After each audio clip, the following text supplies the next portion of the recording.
Tuan-tuan yang dirahmati Allah sekalian, duduklah di zaman apapun, kalau kamu ada iman, kamu ada ilmu, kamu selamat. Itu je jawapan dia. Hiduplah di zaman apapun, seawal Habil dan Qabil. Hidup dah di zaman manapun, seakhir bayi yang akan dilahirkan di kalangan umat Nabi nanti, kamu ada iman, kamu ada ilmu, kamu selamat. Termasuk zaman Dajjal? Ya, termasuk zaman Dajjal.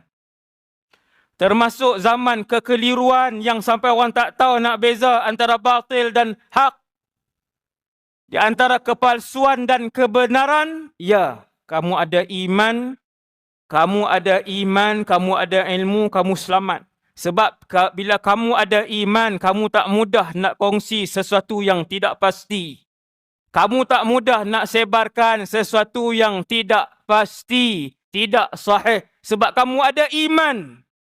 Maka di zaman apapun kamu hidup, dua bekal yang paling besar adalah iman dan ilmu.